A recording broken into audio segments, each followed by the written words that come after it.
Olá, meu nome é Felipe Cavalcante e este é o podcast Além da Curva.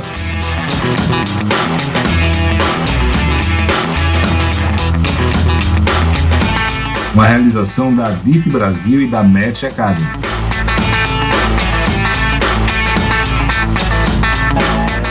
Aqui eu coloco em prática a minha paixão por difundir conhecimento e ajudar as pessoas e empresas.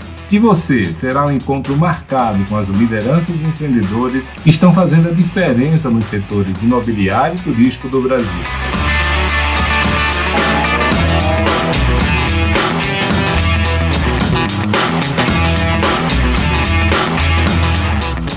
Olá, amigos, tudo bem?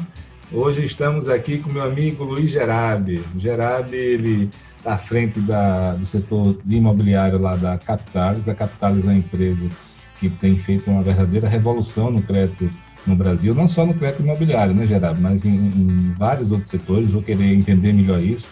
Eu tenho visto muita Margot aí falando sobre tudo isso, todo esse novo mundo que está chegando aí, né, de desbancarização, etc. E o Gerabi já é um velho amigo aí, tá na DIT aí já há muito tempo convivendo, né? E eu queria que você começasse, Gerabi, se apresentando, né, falando um pouquinho da sua trajetória aí, e depois eu queria conhecer um pouco mais da Capitalis também, né? Tá bom, Felipe. Combinado, amigo. Prazer aqui estar falando com você. É uma honra, na verdade. Eu acho que é sempre bom a gente bater papo, discutir aí sobre setor, sobre tudo que a gente sempre fala. E foi ótima nossa viagem para Portugal também. Você esqueceu de falar que Verdade. Mas, fenomenal. Inclusive foi agora, foi em agosto, fez um ano, 2 anos, não lembro, mais 2 anos. Acho que vai fazer 2, né? 2 anos. E foi agora a gente está proibido. Agora sim, foi muito complicado no meu telefone, ficou aparecendo as mensagens de lembrança, né, das fotos. Até hoje. Aí, cara, e aí eu fiquei com uma inveja danada, queria voltar no tempo, né? Também. Na verdade, essa viagem, para quem está nos ouvindo, nos vendo aí, foi uma viagem de uma missão técnica para visitar empreendimentos lá, conversar com investidores, foi muito bacana mesmo. Agora mudou muito, né? O Brasil de lá para cá. Naquela época estava todo mundo pensando em investir lá fora, mudar. Hoje o Brasil é outro, né? Mudou tudo. Mudou bastante. Mas deixa eu voltar e me apresentar. Então, meu nome é Luiz Felipe Gerabi. Estou na Capitalis, né? E aí eu vou contar um pouquinho para vocês o que é a Capitalis. Há 10 anos já, completo 10 anos agora, 9 anos na verdade. A companhia tem 10 anos. E meu histórico inteiro de profissional foi sempre no mercado financeiro, com investimentos voltados para o mercado imobiliário. Comecei a carreira, na verdade, do outro lado do balcão, comecei trabalhando na Gafisa, né, na área de operações estruturadas. Então, lá atrás, já olhava um pouco dessa história de securitização, de emissões de dívida no mercado, né, mas olhando do lado da incorporadora e, enfim, com a curiosidade que eu tinha e sempre querendo desenvolver mais, aí acabei me juntando à Capitalis ali em 2012, né. E aí, já entrando um pouco na Capitalis, Felipe, vou contar um pouquinho aqui da história, fazer uma história longa um pouco mais curta.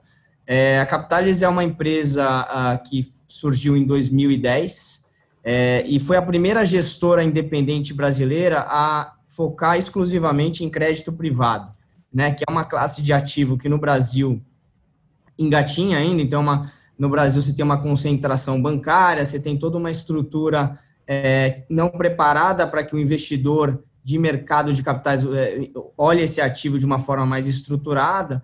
E aí, lá atrás, a gente já olhou isso e falou, bom, o país ainda tem essa concentração, você tem uma oportunidade gigantesca de trazer na ponta um crédito com produtos inteligentes, com produtos mais focados naquele nicho e não num mercado muito grande e tal.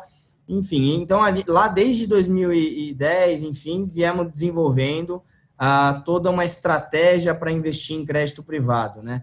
E como que a gente fez isso, né? Porque no final do dia a gente não investe só em empresas grandes, a gente acaba levando crédito para pequenas e médias empresas também, tickets muito menores e tal. Então, ao longo do tempo, conforme a gente foi desenvolvendo nossas teses de investimento e crescendo, a gente teve que investir muito em tecnologia, né? Então, a nossa história foi muito calcada em tecnologia.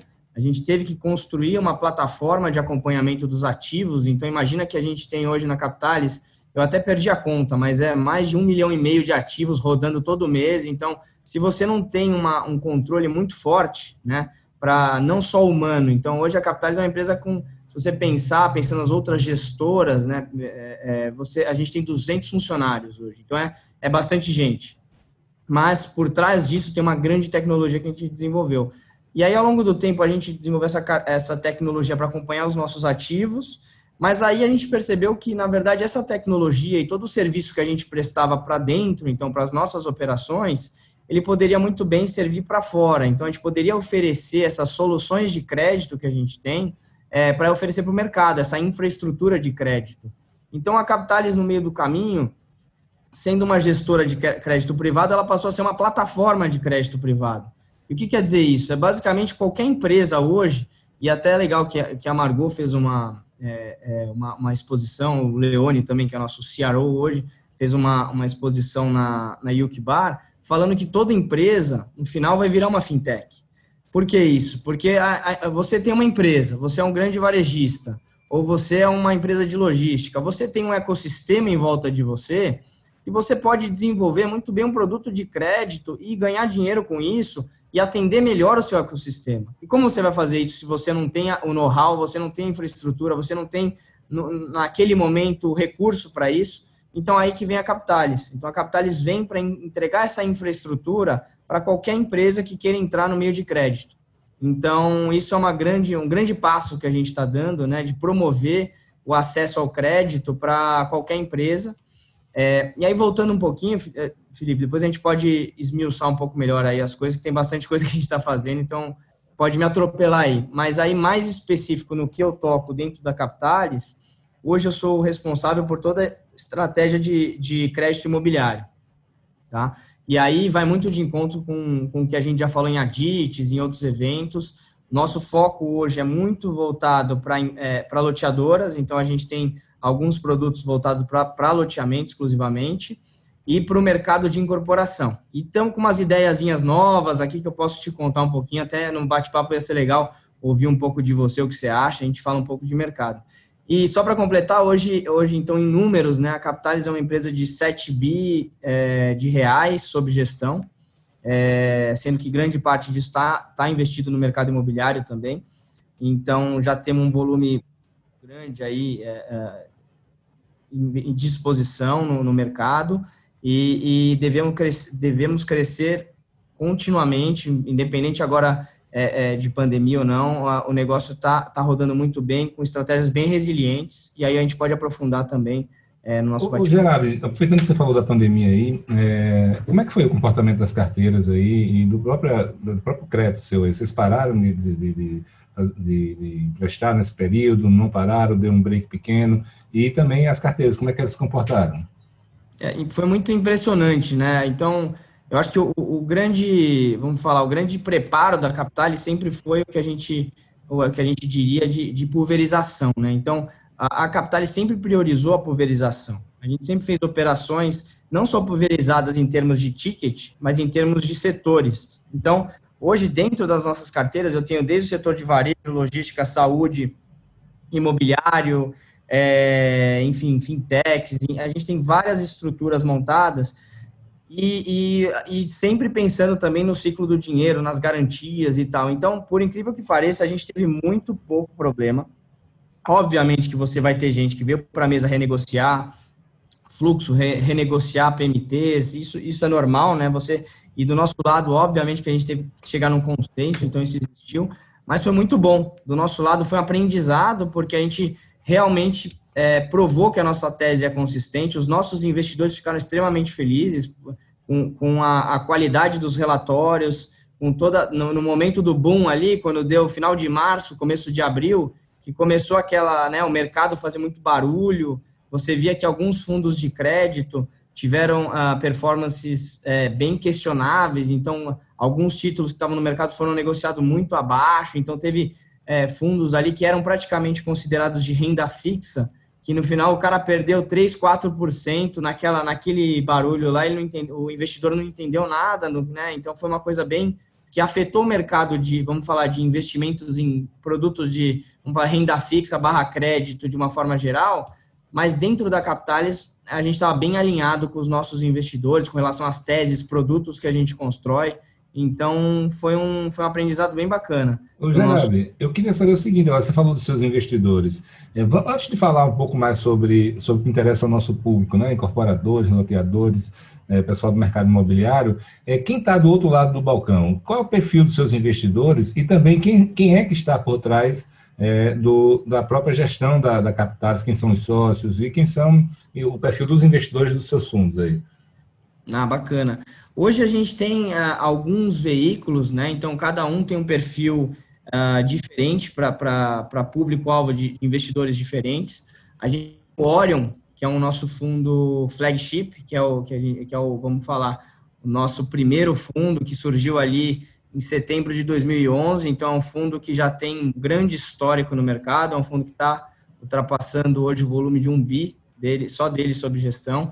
E tem como alvo entregar algo como CDI, entre CDI mais 5 e 7 ao ano, vem entregando isso ao longo dos últimos anos. E os investidores por trás desse fundo são investidores profissionais. Então, aí é um público-alvo, vamos falar, mais institucional. Então, são family offices, instituições de previdência, multi-single family offices, são investidores mais institucionais que estão alocando recursos nesse fundo. E aí a gente tem outros veículos, como, por exemplo, o fundo nosso Panorama, que é um fundo aí que não é para profissional, é para investidor qualificado. E aí você abrange mais, você tem ele disponível em algumas plataformas para investir, então ele está disponível em algumas das plataformas, e você tem investidores qualificados. E a gente tem outras estratégias de captação que fomentam, aí fundos offshore, enfim, que fomentam toda essa estratégia de crédito direto que a gente coloca na economia real, né? Então, é basicamente isso. Quer que eu fale um pouquinho da gestão também? Desculpa, eu esqueci de responder.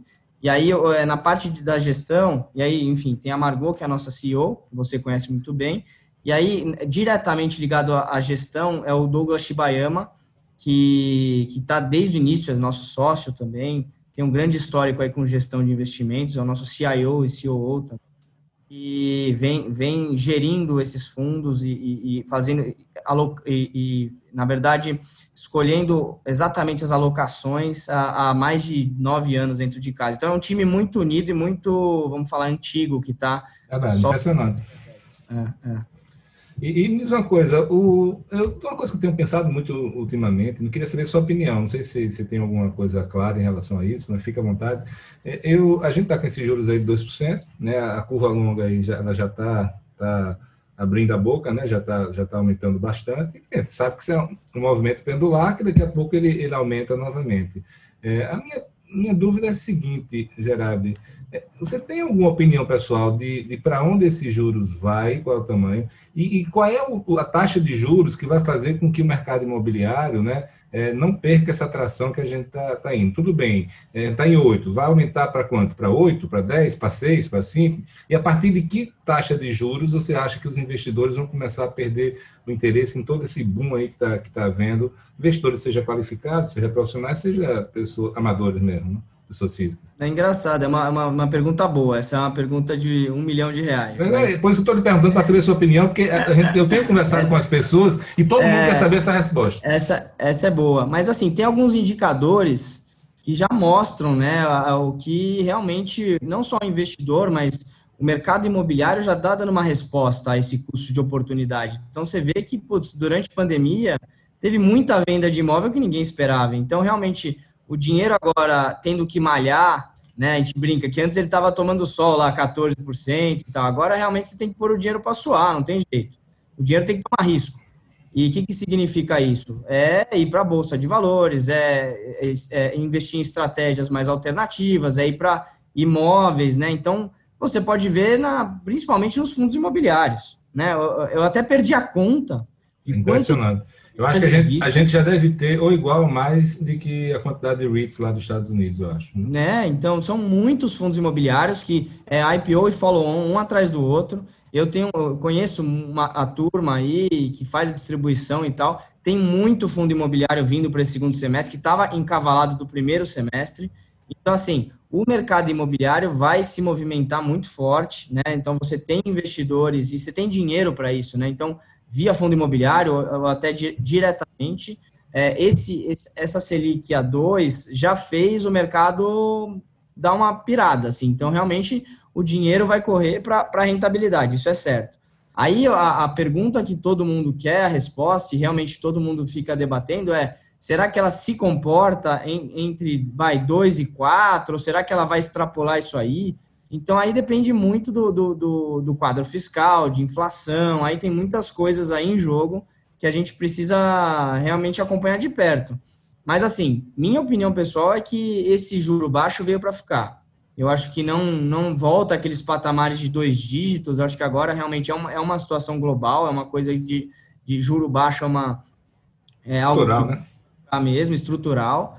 Então, assim, todo mundo precisa já entender como que funciona isso. Então, o custo de oportunidade mudou, né, para todo mundo. Agora, você vê já as operações que antes, né, saíam a qualquer CRI, né, falando do mercado imobiliário principalmente, CRIs, assim, para empresas médias, que sempre saíam a 2 dígitos, mais indexador, né, então, agora já está saindo a 1 dígito. Você vê lá empresas médias conseguindo emitir CRI para financiar a sua obra, ali saindo entre 7 e 8, mais inflação, né? Então, assim, coisas que, né, é competitivo hoje em Eu dia. queria aproveitar essa sua deixa para perguntar exatamente isso, né? Assim, no começo da pandemia, eu conversei com vários gestores e tem um amigo meu querendo um fundo para um loteamento, mas ele não queria pagar 12%, não queria pagar 2 dígitos, né? E naquele momento as pessoas ainda... O que é que eu percebi? Que a taxa de juros da Selic, né, era muito baixa, gerou uma expectativa nas pessoas de redução de, não só na pessoa física, né, mas nos empresários, de que ia haver uma acomodação, um ajuste das taxas para os empreendimentos, né? Mas de lá para cá eu não tenho mais falado com ninguém. Como é que está isso no mercado? Como é que está também na própria Capitalis? A gente vai começar a ver realmente juros de 1 dígito para os empreendimentos, porque se você vai pegar débito em banco, estamos falando de 6, 7%, 8%, né? Esse outro lado do mercado vai chegar nesse patamar? Já está acontecendo. É engraçado você perguntar isso, porque durante a pandemia foi até engraçado, porque a gente olhou muito para dentro do que a gente estava fazendo e a gente acabou aprimorando todas as nossas teses de investimento, né? E aí, de novo, por exemplo, o que a gente faz para compra de carteira, que é uma coisa que a gente faz há muito tempo, né? Que o loteador tem a carteira dele, entregou lá o Habite e o TVO, tem aquela carteira de 12, 15 anos, 10 anos, e ele quer antecipar aquilo, né? Então, hoje ele tem várias opções. A principal opção dele é o CRI, que ele vai emitir um CRI com uma securitizadora, vai achar um investidor e vai antecipar esse dinheiro. O que a gente faz aqui é basicamente encurtar esse caminho. Então, na estrutura da Capitalis, dentro da nossa plataforma, a gente consegue unir direto esse investidor ao tomador de crédito, né, ao loteador. Então, encurtando esse caminho, o dinheiro fica mais barato. Por quê? Porque ele não precisa contratar toda essa estrutura para emitir um CRI, né? Então, você tem toda uma roupagem aí para montar uma operação dessa. E, ao mesmo tempo, o que eu tenho percebido das operações que estão surgindo é que a qualidade da formalização dessas operações aumentaram. Então, o loteador já está se preocupando com coisas que ele não se preocupava antes. Então, em ter uma tabela de venda bem estruturada, você já tem tabelas price, com uma entrada relevante, o cara se preocupou em ter um contrato bem estruturado e tal. Então, isso está permitindo que a gente olhe operações abaixo do par, né? Então, o cara normalmente financia 12, a gente está olhando coisa abaixo do par, indexada à inflação, pagando prêmio, porque o negócio foi muito bem montado. Então, assim, para mim, quando eu olho um ativo, né, uma operação, eu não olho só o custo de como está o Brasil hoje para oferecer alguma coisa, né? Então, a gente olha muito a qualidade daquela carteira, a qualidade do empreendimento para conseguir colocar um preço. Obviamente, entendendo como está a conjuntura e tudo. Mas o que tem me deixado bem feliz é a qualidade dos negócios que estão vindo, né? Então, a gente está com um pipeline bem grande dessa estrutura que eu consigo comprar direto esses contratos de compra e venda, sem precisar dessa estruturação toda, que está dando uma taxa muito bacana. Então, assim, tem melhorado bastante nesse quesito. Queria aproveitar também para perguntar, dentro disso que você falou aí, a gente aprofundar num ponto que é o seguinte: o que é que faz uma operação ser atrativa para vocês? Né? Quais são os itens de governança? Você falou aí de contrato, você falou de tabela price. Você pode dar uma aprofundada em tudo isso? O que é que realmente um loteador, um incorporador que queira fazer uma operação com vocês ou com alguém no mercado, qual é o dever de casa que ele tem que fazer? Tá. São alguns, né? Então, acho que o primeiro e mais importante é você tentar diferenciar um pouco na hora de vender um lote, o que é mais fácil para vender e o que, na verdade, é melhor para receber, né? Então, às vezes você quer facilitar muito a venda, fazendo aquela tabela gradiente, uma tabela que vai crescendo ao longo do tempo para a primeira parcela ficar acessível, enfim, mas depois você vai ter uma inadimplência. Então, acho que a primeira coisa importante é, obviamente, formatar bem o seu produto, o projeto, que isso é o que eles sabem fazer, e depois, na hora da venda, trazer uma tabela que, no final, você vai conseguir vender ela no mercado financeiro, né? Então, você vai conseguir, via mercado de capitais, antecipar. E o que o mercado gosta? Normalmente, tabelas price ou saque, né? Que a saque é mais raro. Eu acho que loteamento, eu nunca vi ninguém operar com tabela saque, mas tabela price, que você tem a parcela linear, e você consegue ter uma previsibilidade maior da inadimplência, isso é importante, que tenha atrelado nessa sua tabela um indexador de inflação, isso é importante também, porque o investidor na outra ponta vai pedir esse ajuste, porque ele não pode ficar exposto a um risco de inflação no país, então, do lado da carteira é importante ter isso também, que tenha minimamente uma entrada. Então, às vezes eu vejo também, para facilitar a venda, não cobra-se entrada, né? O loteador vai, vende sem entrada, e aí o cara praticamente fica ali com um imóvel que ele pagou muito pouco e tem muito comprometimento naquela compra, né? Então, o mercado financeiro também gosta muito de falar, bom, legal, a palavra que a gente chama de loan to value, né? O famoso LTV, que na verdade, é a razão da sua dívida com relação ao valor do ativo ali do lote, né? Então, quanto ele pagou com relação àquele imóvel que ele está pretendendo quitar e comprar no final? Então, minimamente 5%, 10% de entrada, né? 5% já está razoável, porque você já chamou ele ali para entrar no jogo, né? Então, ele já está mais comprometido, então isso é importante. Então, essa formatação de tabela e também não fazer um prazo muito extenso.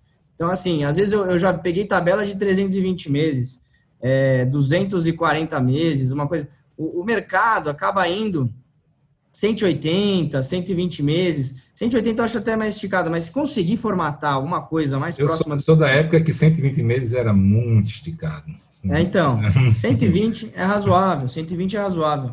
Né? Obviamente que você não vai conseguir prejudicar a sua venda tanto assim. Se você não consegue vender, você vai ter que dar um jeito.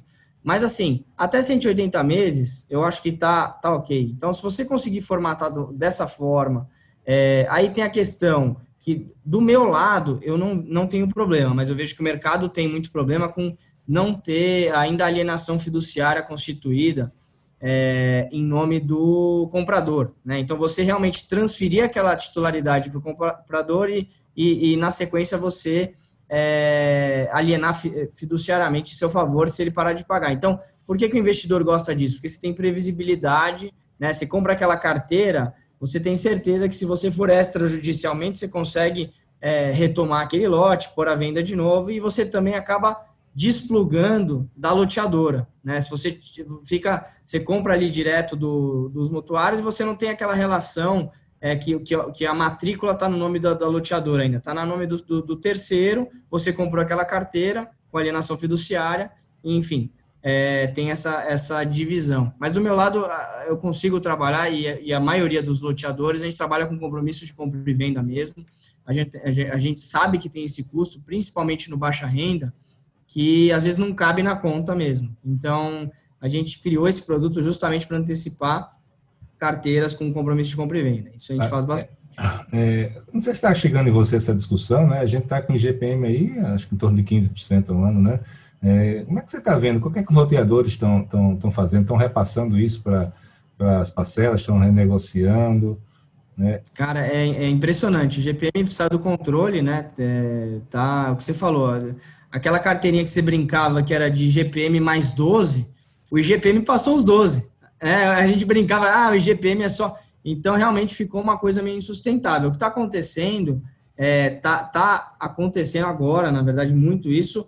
O loteador está tendo que conversar realmente com os mutuários, ou para trocar índice, e aí a gente chega num consenso de aprovação e tal, para ver se a gente troca o índice para o IPCA, porque vem mais comportado, não é tão atingido pelo atacado e pelo dólar como o IGPM, mas está tendo essa discussão nesse momento. É uma coisa que está tendo que mexer. As novas operações, por exemplo, o loteador já está arrepiado com a história do IGPM. Então, a gente está falando mais em IPCA mesmo, por conta disso. Então, pode ser que tenha uma mudança de paradigma, principalmente nessas operações de mercado, porque tinha muita operação com o IGPM, e agora eu estou vendo mais a questão do IPCA mesmo acontecendo. Geraldo, você podia explicar melhor quais são os produtos que vocês têm disponíveis para os loteadores e incorporadores? Fechado. Para loteador, hoje a gente tem um produto de financiamento para obra, que funciona como se fosse um plano empresário, que já é conhecido no setor de incorporação. Então, o que a gente exige? Né? Que o empreendimento tenha pelo menos 20% de obra, 30% até 40% de vendas, e a gente financia todo o saldo de obra. E como que a gente faz isso, que é o mais interessante? A gente libera esses recursos conforme a medição, e à medida que ele vai gerando os recebíveis na SPE, que não é só aqueles 30%, 40% que ele vendeu, mas sim as vendas futuras, ele vai pagando essa operação de uma forma flexível, sem PMT.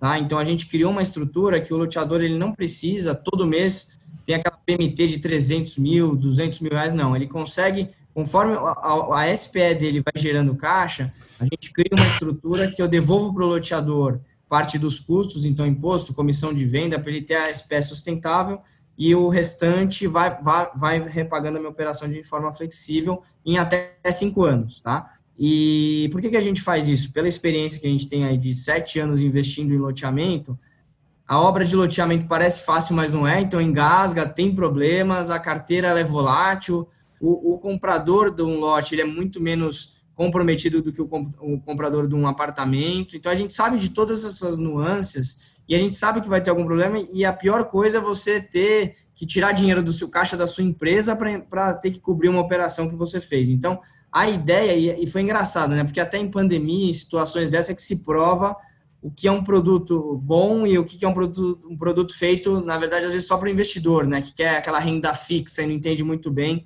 como funciona o setor.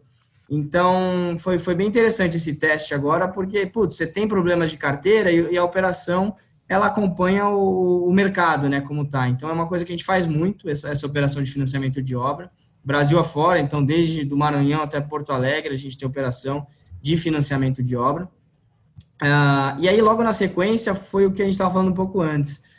Depois que o loteador tira o TVO, ele tem aquela carteira de longo prazo, que já mitigou o risco de obra, então você não tem mais essa estrutura aí toda de amarração que precisa ser feita. E aí a gente criou um produto que é uma situação análoga ao CRI, então a gente pegou tudo que a gente viu que não funcionava, que é basicamente custos fixos que existem, que inviabilizam operações menores. Então, não é todo loteador que tem 20, 30 milhões de carteira. Às vezes é uma carteira de 5, 7 milhões, 3 milhões, ele precisa antecipar e ele não cabe toda essa roupagem, né? Então, foi aí que a gente criou o produto que a gente chama de cessão performada, que a gente antecipa até 120 meses de carteira para o loteador sem a necessidade desses custos fixos. Então, eu compro direto os contratos de compra e venda, seja promessa, seja com AF, numa estrutura super flexível também que a gente trouxe, conectando os nossos investidores direto a esses empreendimentos, esses contratos de compra e venda. Então, vamos falar um pouquinho sobre a saúde da carteira, análise de carteira. Como é que você faz essa análise das carteiras? Né? Eu sei que a gente tem que ser feito tem vários parâmetros aí. Você pode dar uma geral sobre os principais pontos? Tá. Tem duas etapas, né? A primeira é que a gente recebe a informação direto do empreendedor, né, do loteador, para a gente entender um pouco do histórico dessa carteira. Então, como que foi o comportamento dessa carteira desde o lançamento do projeto, teve muito atraso, inadimplência, enfim, a gente dá uma modelada, entende esses parâmetros que eu te falei, LTV e tal, faz uma filtragem nessa carteira, e aí, nesse momento, a gente consegue falar, o volume da operação é tal, e a gente consegue fazer uma proposta inicial ali de operação. Mas logo na sequência, existe um trabalho que é feito em parceria com uma empresa que é irmã nossa, que é a certificadora de créditos imobiliários, que ela faz toda uma auditoria para o nosso investidor. O que significa isso? É pegar cada contrato de compra e venda e entender se as cláusulas estão corretas com o que ele está cobrando, ver justamente se o fluxo que ele me informou ali é realmente o fluxo que foi cobrado dos clientes. Então, se realmente está tudo formatado daquela forma, então é uma auditoria da carteira, e se essa auditoria bate com o que a gente fez, aí realmente a operação é aquela mesma. Então, esse é um ponto importante, até naquela discussão que a gente estava tendo agora, sobre quais são os critérios também que você está falando. Eu falei da tabela de vendas, mas é muito importante que o empreendedor esteja com toda essa documentação, com os contratos, com cópias, seja até a via física, uma via lá, porque o que acontece é, eu entreguei todas as vias lá, perdi e tal. Se você não tem todas essas informações que vão ser entregues na hora da auditoria, é muito ruim também. Então, você perde muito tempo e muita qualidade na hora de buscar recurso.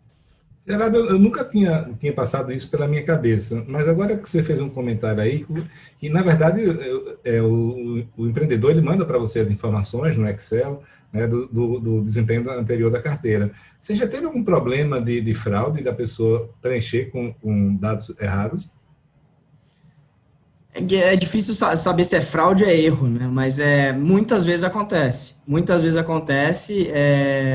Você tem, por exemplo, que a gente fala, a gente aceita ali o preenchimento, é como se fosse fidedigno para fazer a proposta. Então, ele me manda a minha tabela é price, eu sei lá o quê, o cara me pagou XYZ, aí quando vai bater na auditoria, mas a tabela não é price, é gradiente, essa COC. Não, na verdade, não pagou, esse cliente aqui não pagou tudo isso. Então, assim, existem essas divergências que, para a segurança dos nossos investidores, existe toda essa auditoria que pega. Mas, assim, isso que é o bom, né? Porque você investir num negócio que é fraudulento é muito difícil por conta dessa auditoria, para verificar se os contratos existem. Tem toda uma parte que você pega a documentação dos compradores para ver se realmente é ele que assinou aquele contrato. Então, tem uma verificação de um amadurecimento também, né, do mercado de capitais, dos produtos que a gente desenvolve, para verificar essas coisas aí também. Você tem falado sempre aí, e vocês são muito conhecidos pela atuação no setor de loteamentos, né? Tem uma atuação muito forte. Mas incorporação residencial, vocês têm atuado forte também? Também. Assim, a nossa história na incorporação começou durante a crise ali, antes do impeachment da Dilma, foi quando a gente percebeu que o setor estava extremamente afetado, né? Então, você tinha vários incorporadores precisando de capital de giro, e com muito estoque, né? Então, foi uma situação que a gente olhou e falou, bom, o estoque nada mais é que um ativo que em algum momento no tempo ele vai ser vendido, né? Então, as pessoas não param de fazer filho, casar, separar, então o imóvel ali, ele em algum momento vai ser vendido. E o incorporador precisava de um capital de giro flexível. E aí que a gente criou um produto também que a gente pega em garantia esse estoque do incorporador, liberando até 60% do valor desse imóvel, e não é valor de venda forçado, é valor de venda mesmo desse imóvel, e o incorporador tem até 3 anos para nos pagar, conforme a própria venda do imóvel. Então, esse foi um negócio que a gente entrou no setor distribuindo esse produto, e foi muito bacana, porque a gente chamou a atenção não só de pequenas e médias, como as grandes, e a gente fez grandes negócios que funcionaram muito bem. E, de novo, é a mesma história que eu estava falando da pandemia. Se fosse um produto que eu dou dinheiro para o incorporador e falo, me paga aqui uma PMT mensal de 500 mil, agora ia estar todo mundo querendo renegociar, brigar, enfim. Foi muito resistente, porque chegou, não vendeu muito bem durante abril, maio, junho, agora voltou a vender o negócio e a gente está tranquilo porque o produto é feito para isso. Então, foi uma coisa bem bacana que a gente desenvolveu. E outra coisa que a gente está observando agora, Felipe, que isso é novidade, inovação, o mercado de incorporação, e aí, de novo, naquela história que a gente está falando do juro baixo, né? Então, o mercado já está percebendo que essa história de 2%, que o juro deve se comportar, e algumas incorporadoras já estão observando a ideia de realmente entrar no mundo de crédito e financiar os seus clientes diretamente e ganhar dinheiro com isso. Então, imagina o seguinte, né? Então, você tem lá a média dos bancos hoje financiando o cliente, você deve ter uma média hoje em torno de 7%, 8% mais TR, ou até mais inflação, né? Que tem produtos novos. Então, se o incorporador, que conhece melhor que ninguém o cliente, né? E outra coisa que é engraçado, eu falando com uma empresa de capital aberto, ela parou a empresa para fazer uma pesquisa com todos os caras que já compraram imóvel dessa incorporadora e perguntou assim, o que você acha do processo hoje de venda, da sua jornada de compra e a história de você ter que repassar depois e tal? Se você tivesse a oportunidade de só falar comigo, né? De você financiar direto comigo o imóvel e não precisar mudar a interlocução, o que você acha? 90% falou que preferiria em condições competitivas, né? Então, assim, a jornada de compra desses clientes das incorporadoras talvez mude.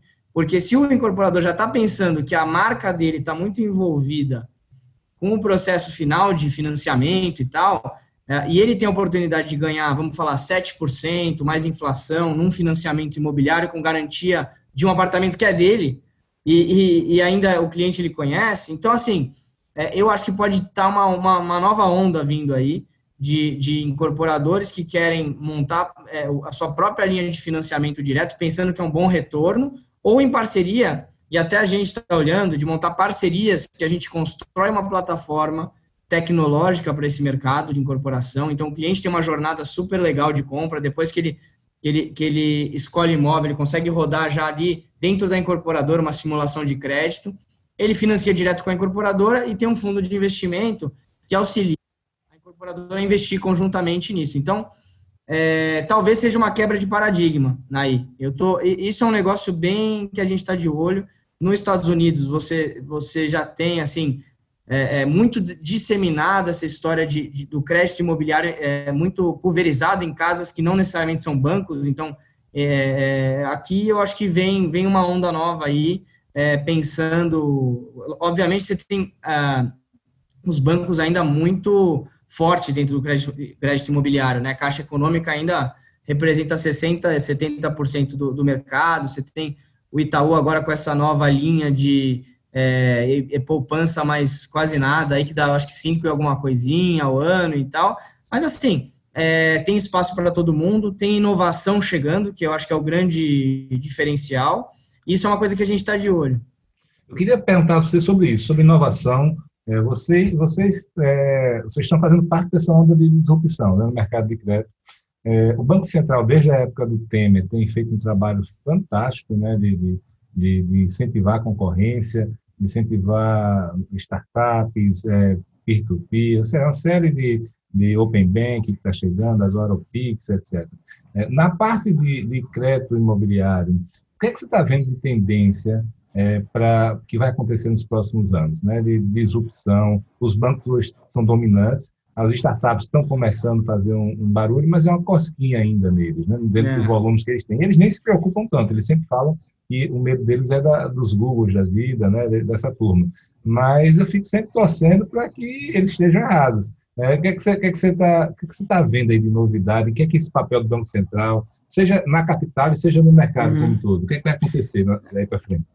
Putz, tem muita coisa legal acontecendo, é o que você disse, né? Eu acho que tem uma força vindo de tecnologia, então isso ajuda muito. Aquele status quo que era, não, vai lá no banco e pegar os contratos físicos, aí você fala com a gerente, e aí a gerente te trata mal, demora 3 meses para você conseguir um retorno. Isso acabou, porque está todo mundo agora pensando já em registros digitais, assinatura digital. Então, se você observar, já tem gente que já emitiu a primeira CCI totalmente digital. Então, tem uma digitalização vindo que vai ajudar muito a parte burocrática da história, né? Então, isso vai mudar muito o mercado de crédito imobiliário. Eu acho que a hora que você tiver realmente essa história do registro digital funcionando, assinatura digital funcionando, você conseguir contratar um financiamento imobiliário em instantes aí é muito futurístico, mas em dias, isso vai mudar bastante, né? Então, é uma coisa que a gente está de olho. Tem um fórum dentro da Capitalis só para falar disso,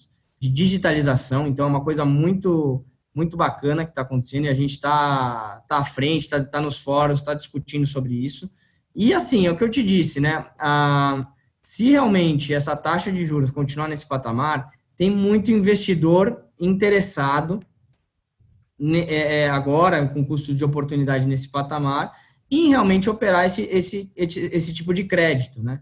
Então, é uma coisa que você falou que faz coceguinha, mas eu acho que vai talvez ter um crescimento do mercado de capitais em cima do crédito imobiliário muito grande, assim. Eu acho que é uma coisa que não tem como segurar, né? O investidor, o crédito imobiliário no mundo é o maior, né? Porque tem uma garantia real por trás. Então, perder dinheiro, no final, você não vai, né? Você tem um imóvel, você tem uma coisa física, é o maior crédito em classe vamos falar, se puder dividir, o crédito imobiliário é o maior dentro do mundo de crédito. Então, o investidor gosta. É que no Brasil você tinha ali uma Selic a 14, que impedia, né? Você ia lá, comprava, investia no CDB e ia tirar férias. Agora, é o que eu falei, você tem que pensar fora da caixa, trazer alternativas, e é isso que a gente está promovendo. Eu acho que, através de tecnologia, digitalização e dar o acesso correto a investidores, a produtos de crédito como esse, é o futuro. Assim,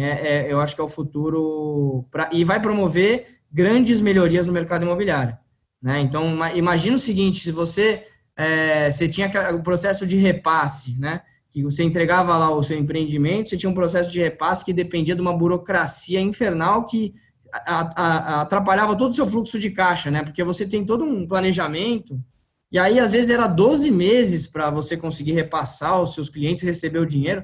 Se você tiver um processo que, o cartório está automatizado ali na hora, você vai lá, faz um negócio direto com o banco, com o agente financiador, que em dias você recebe o dinheiro, não tem jeito, né? O mercado volta, ganha uma escalabilidade muito grande, né? Então, eu acho que é um pouco dessa linha para o mercado. No final, fico só com receio, né, dessa curva de juros virar demais, né?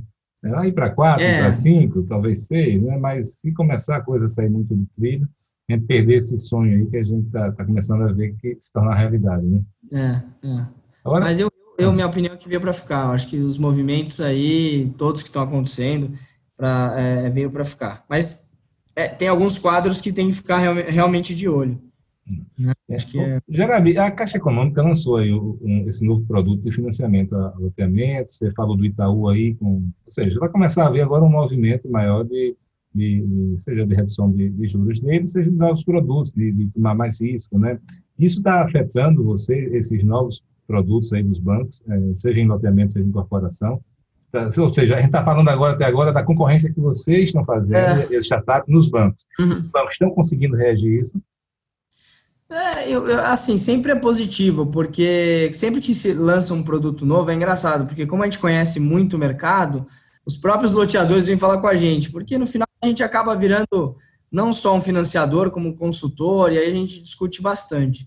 Mas assim, eu particularmente não estudei muito a fundo esse produto da Caixa, mas eu só me recordo do Produlote ali, que foi um produto que não sei se eles estão estudando novamente de lançar e tal, mas que não funcionou muito bem, enfim, eu não sei exatamente como é que é esse produto, mas eu acho que, como eu disse, tem espaço para todo mundo.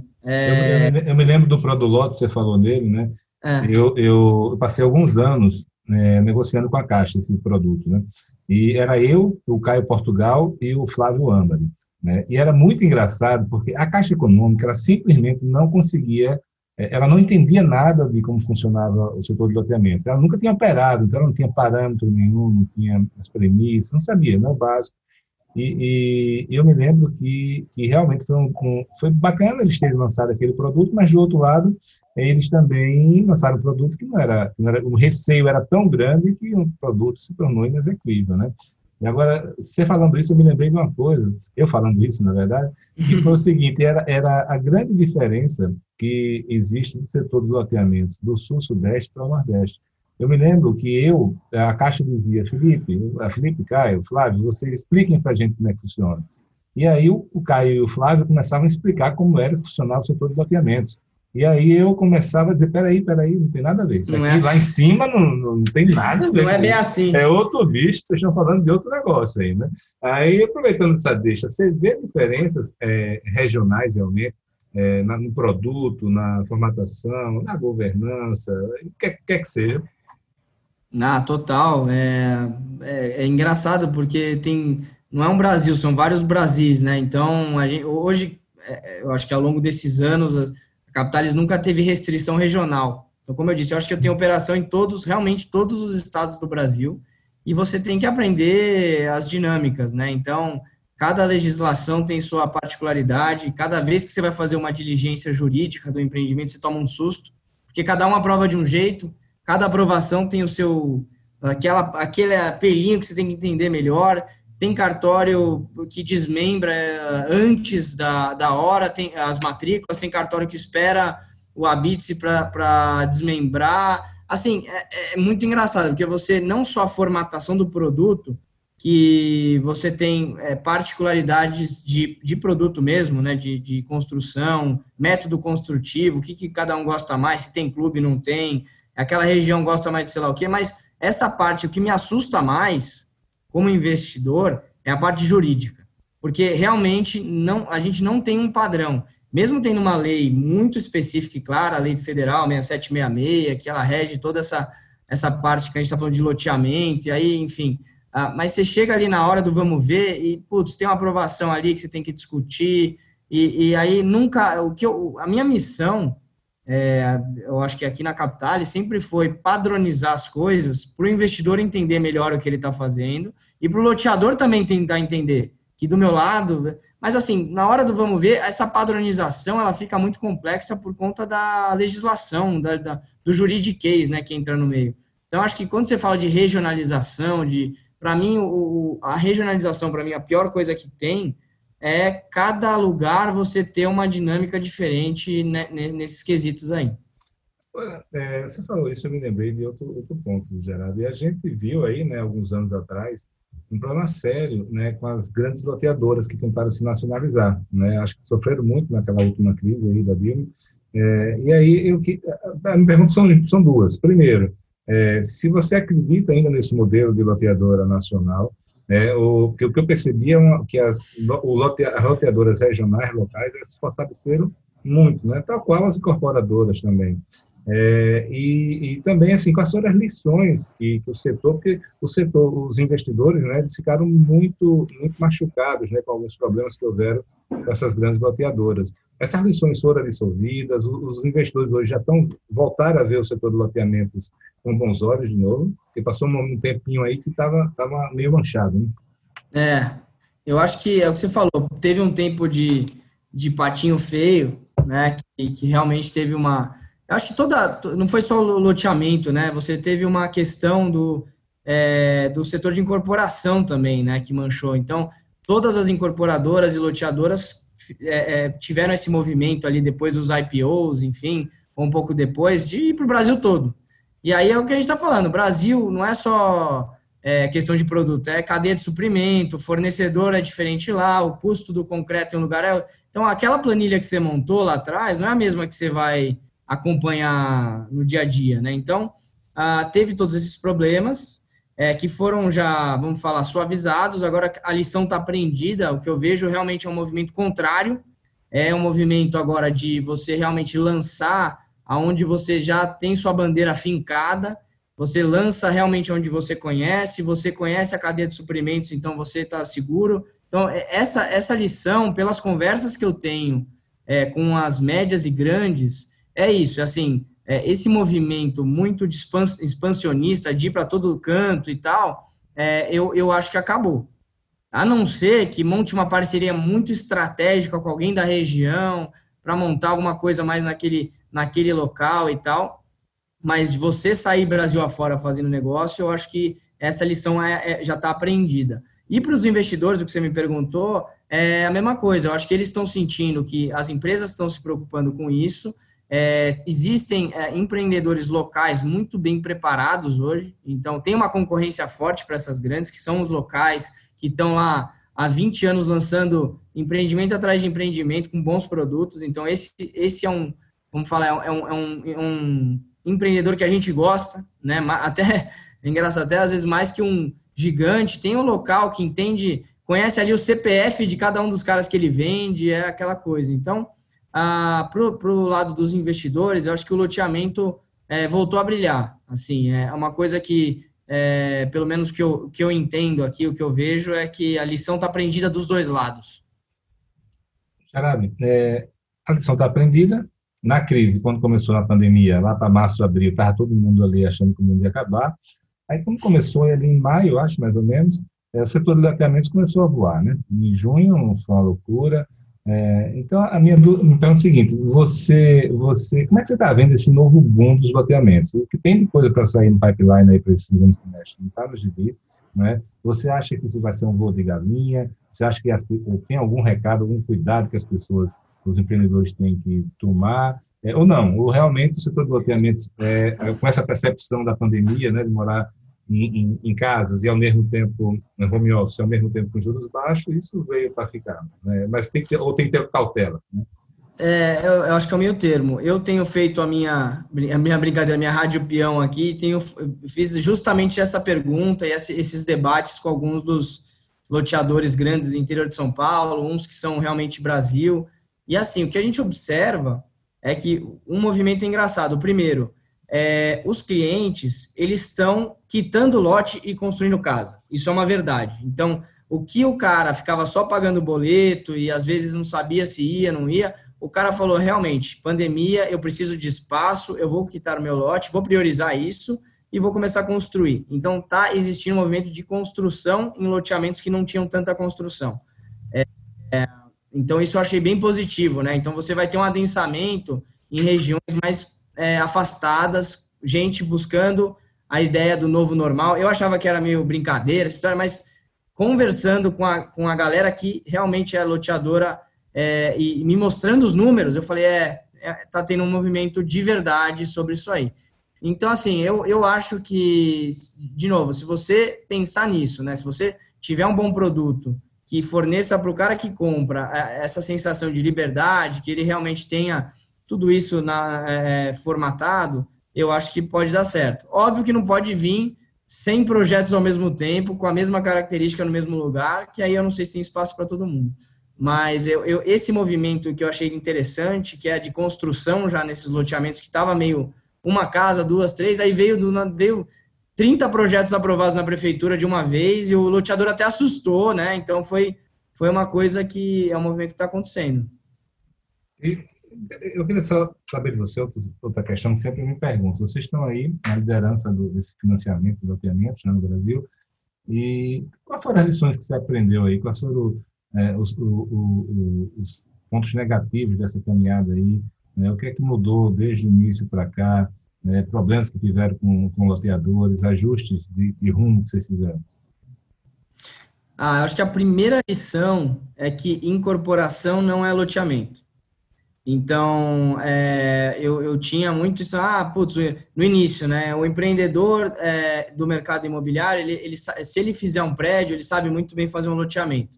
Essa verdade não é verdade. Então, o projeto de loteamento ele tem a sua dinâmica, a obra de loteamento parece fácil, mas não é. Pode dar problema. Então, assim, o marinheiro de primeira viagem, a gente tem que ter muito cuidado, a gente olha, entende, avalia com muito mais cautela o projeto para entender se realmente faz sentido, porque não adianta você um cara que opera ali em corporação, Minha Casa Minha Vida, e quer ir fazer o loteamento, tem muita diferença. Então, essa foi uma lição aprendida, que não é tudo a mesma coisa. E eu acho que, escolher bons parceiros, né? Então, o que a gente gosta na Capitalis, que eu priorizo muito, é ter uma empresa que vai fazer comigo diversas operações, a gente vai continuar junto na caminhada, lado a lado, vai dar problema, mas se você tem aquela que na primeira engasgada já dá tudo errado e o cara quer ir pro pau, não, assim, escolher bons parceiros, realmente ter gente experiente do lado, enfim, eu acho que são essas lições aí. Não necessariamente, hoje a Capitalis e eu principalmente, a gente investe em muitos projetos de pequenas loteadoras. Então, quando eu falo pequenas, é o cara que está no segundo projeto, que não precisa ter um VGV gigantesco, a gente tem muito essa linha. Mas, assim, tem que ter cautela, tem muito aventureiro, então tem gente que... É engraçado, né? A gente brinca, porque o loteador, se ele quiser, ele quase não gasta dinheiro, né? Ele vai gastar na aprovação, com certeza, mas aí ele vai fazer, se ele conseguir fazer uma permuta de 100% do terreno e aí ele faz uma permuta com uma parte de um lote para começar a obra dele com um construtor local, e aí depois ele pega o financiamento para a obra, ele está meio que muito pouco investido naquele negócio. Óbvio que tá, mas se der um engasgo, ele tem que colocar um dinheiro lá, pode ser que ele desista e a gente fica com o mico na mão. Então, tem algumas coisinhas que a gente começa a observar, que é quão comprometido esse loteador está no projeto, né? Quanto ele investiu, quanto suor dele tem nesse negócio. Então, é uma coisa que a gente avalia bastante também. Entendi. Vocês também atuam, Capitalis, em outros setores, né? E um deles que eu sei é o turismo, né? Através da Tomate. Você poderia explicar melhor esse produto, se tiver outros também para o setor turismo, porque lá na Dita a gente acaba tendo muita gente de turismo, e junto com essa pergunta eu já aproveito e pergunto se vocês têm planos ou não de entrar em multipropriedade, timeshare, nessa área aí. Temos, Felipe. Foi assim, como eu te disse, a criação de novas linhas de negócio estava a todo vapor, time sharing, multipropriedade, era assim, Cara, você está falando isso, eu estou me lembrando das nossas conversas, do Então, Rafael em fevereiro, ali era exato. um gás danado para Eu criar novos estava todo produtos. animado, estava todo animado. Eu acho que era uma coisa que a gente ia construir muito bacana. E aí, assim, obviamente, quando você tem um setor que é vamos falar, o mais sensível para o momento que a gente está hoje, e daqui a pouco não vai ser mais, com certeza já estão liberando e tal. Mas assim, o setor de o hoteleiro, de o segunda moradia e tal, é, a gente segurou um pouquinho, mas com certeza acho que a gente volta a falar em breve, inclusive com você aí, se puder retomar esse assunto com a gente, vai ser muito legal. Mas, mais especificamente, que você está falando do Tomático, que é um produto nosso, é o carro-chefe hoje de varejo, que a gente chama para as pequenas e médias empresas. Esse é um produto bem interessante, porque a gente trabalha dando crédito para a pequena e média empresa através das máquinas de cartão de crédito e débito. Então, lembra do que eu falei de flexibilidade, dos produtos que a gente constrói, que não tem PMT fixa? Aqui a ideia é a mesma. Então, o que a gente faz? Eu, basicamente, antecipo o faturamento futuro desses estabelecimentos comerciais, pode ser um hotel, pode ser uma padaria, pode ser um restaurante. Então, eu vou fazer uma análise desse histórico de faturamento. Então, quanto ele faturou em 24 meses, enfim, tem outras análises que se rodam de forma super automática, por isso que é o nome também do Tomático, é um produto super automático e digital. E aí a gente vai fazer essa análise e a gente vai dar um limite para esse estabelecimento comercial, um crédito, com garantia nesses futuros recebimentos via maquininha de crédito e débito. Então, e como que é o repagamento disso, que é o mais legal? Você somente trava um percentual do seu faturamento todo mês. Então, se você tiver sazonalidade, se você tiver um problema em um mês específico de fluxo de caixa, a gente não vai cobrir, não vai pedir cobertura daquela PMT. Vai pegando o percentual conforme você vai faturando para não ter nenhum problema de fluxo de caixa. Então, eu acho que vai muito de encontro com os produtos imobiliários. A gente sempre quer que, obviamente, o investidor tenha segurança, porque do outro lado aqui tem um investidor que colocou o dinheiro para fomentar esse mercado, mas do lado do tomador, se não for um produto que funcione para o negócio dele, aí se acaba piorando, né? O cara não vai dormir porque tem uma PMT no mês seguinte e tal, enfim, aí é show de horror, né? Então, o produto automático hoje está muito grande, está no Brasil inteiro, é totalmente digital, né? Então, você consegue contratar a operação digitalmente. Então, é bem bacana. E eu acho que sim, para o setor hoteleiro, que fatura com cartão de crédito e débito, funciona super bem. Eu achei fantástico esse produto. Desde que você me falou lá em Portugal a primeira vez, né?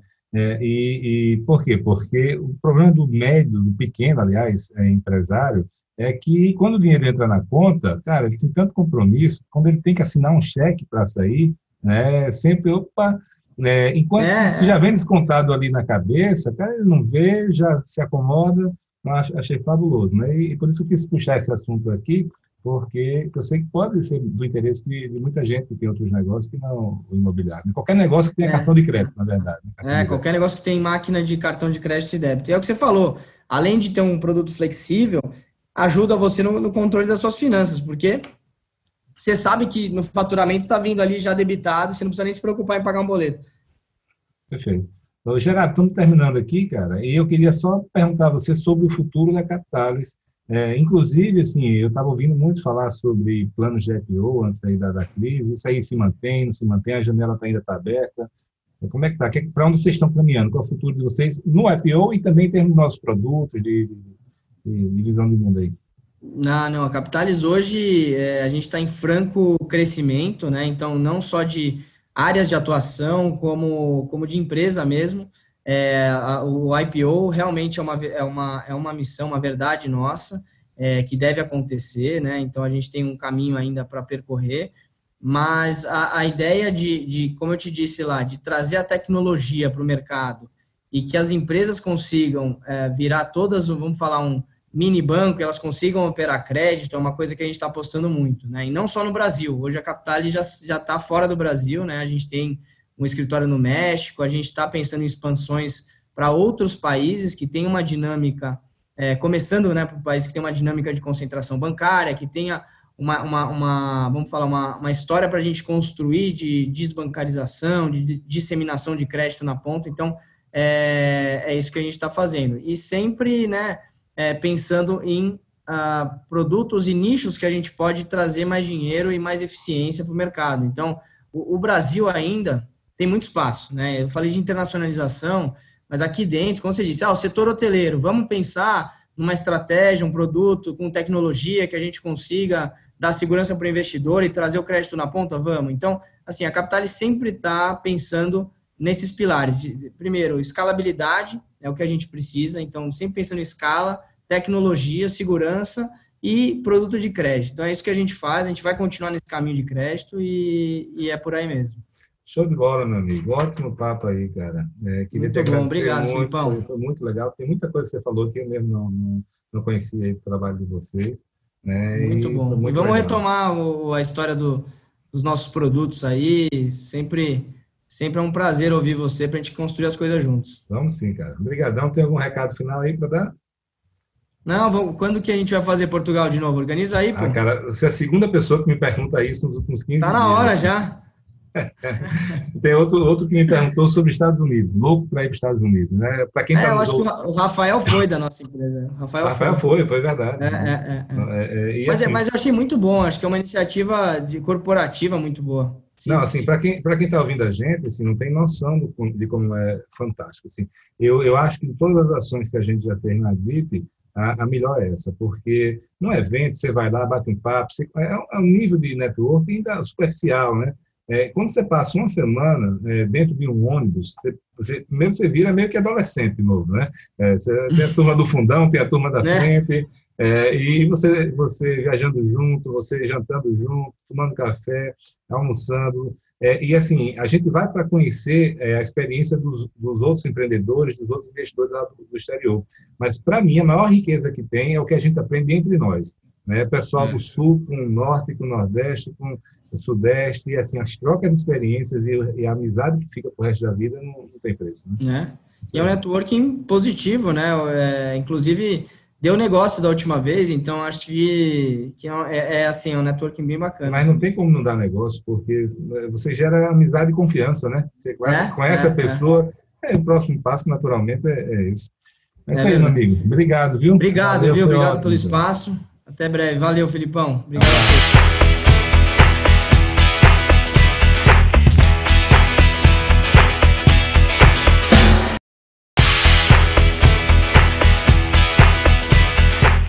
Pois é, amigos. Termina aqui mais um podcast Além da Curva. Quem quiser ficar por dentro das ações e novidades da DIT Brasil, pode visitar o site www.adit.com.br. E quem quiser conhecer mais sobre os grupos Mastermind e as soluções de funding da Match Academy, pode acessar o site www.matx.com.br.